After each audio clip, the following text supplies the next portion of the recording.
And we're back again. This is going to be episode 29 on the Norton Project. Okay, just slowly going through the wiring harness, hooking up one thing at a time, and let's see if anything exciting is going to happen when I press that horn button. Hey, we like that. Got a good loud horn. Actually, what is it? Canadian Tire used to sell these because I know that because I had one on that old blue Yamaha there years ago.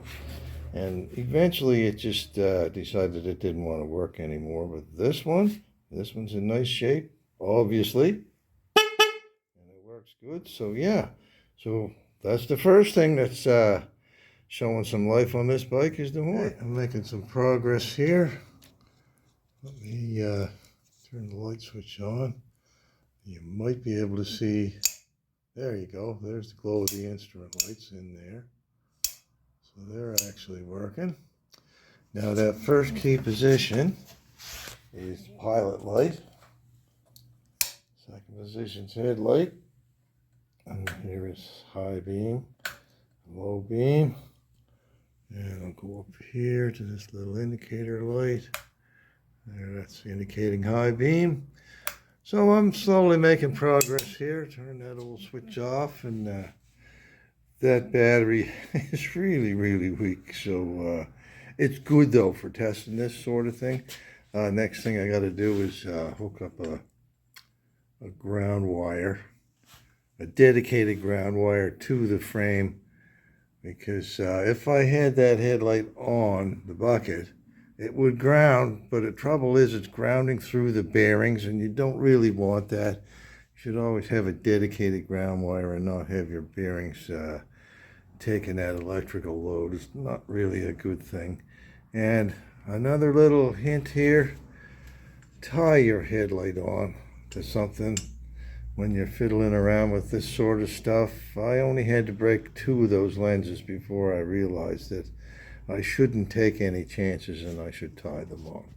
So let's get on with this job here. Okay, got that brake light switch hooked up now. You can see I've got those fancy connectors with the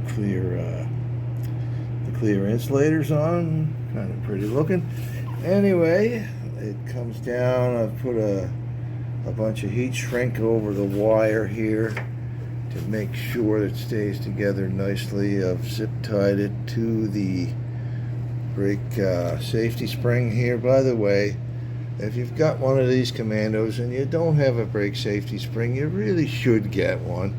I don't know if I mentioned it before or not, but if you have a parting of the ways with the brake cable, there's nothing that holds that brake lever up except the grace of God. So that brake safety spring will keep that lever from falling down, hitting the pavement, and causing you to pogo the bike from the left-hand side, which most people don't get to ride through. It usually throws you up in the air and over to the right-hand side, where this is on your left, right? And you usually wind up in the rhubarb after that. Hopefully not the hospital. But anyway, spend $10, get that little safety spring. It takes all of 10 minutes to put one of those in there. It's not a big deal.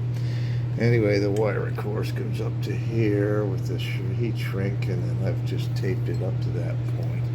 So anyway, I'm going to start hooking things up to the tail light now. See if we can get some action going on back there. Okay.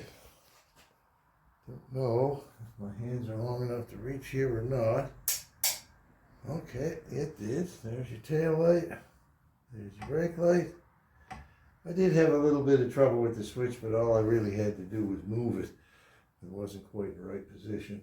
So anyway, reach up there, shut that off, and yeah, shut the key off, and then proceed with the wiring going from the coils to them. I just wanted to show you what I did to these, the way these coil condensers are mounted to the coils. They used to either fit through a little hole that was drilled in the tab on the back there, or a little hole that was drilled in the tab on the internal fixture there. Anyway, I decided to take a little piece of galvanized steel and just make up a couple of little clamps to wrap around those condensers and fasten them onto the coil mounts. It gives me a little more confidence that they're not going to vibrate off or anything. And now, even if they did, I have a dedicated ground on them anyway, so they could hang there in the breeze and still do what they have to do to keep the sparks sparking. And yeah, so anyway, that's my little improvement there. At least I think it's an improvement. I hope it is. Not that I've had any trouble. I've never had one of those fall off, ever. But it just always made me think that that was a better way to mount it. Now that I've done it on this bike, I'm probably going to do it on my old Commando too. Okay, this is probably the most exciting part for me in doing up a wiring harness, and that's to see if you get a spark. Ah, there was one. There's another one. There's another one. Now let's see if we can find this one in the dark.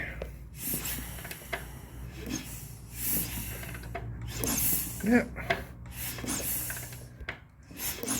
Yeah, we got spark, so yay. That's a good thing. That means it's that much closer to getting some life out of that engine.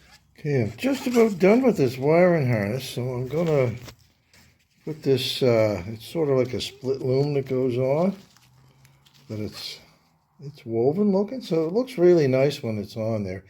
Anyway, what I've done is I've taped it all up along the way. Now, some of you are going to say, you're not finished yet. You don't have the charging system hooked up. And I don't. That's quite true. I'm waiting for a titanium unit to come in, which I'll be bolting in around this area here somewhere probably.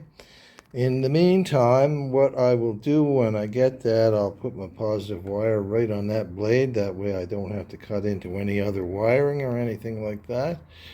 And of course my negative will go up here to the frame where everything else is grounded. And yeah, and then of course the two yellow wires coming off will go to these two output wires from the generator, and should be in business. Meanwhile, I'm going to see if I can get this loom on over that wiring harness, and that'll make it all nice and pretty. And there it is with that woven loom over the top of it. Almost as good as a purchased one. Well, looks pretty good. I'm happy with that.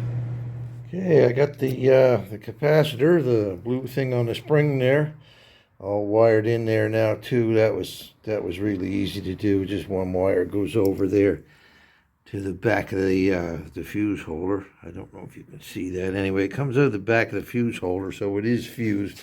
I don't need to worry about that shorting. If it ever did short, it would just blow a fuse. And of course, the other side just goes to ground, so that's really, really simple. The purpose of those things is if you get a dead battery, that they will still light the coils. So, you know, it's a good thing to have in a bike.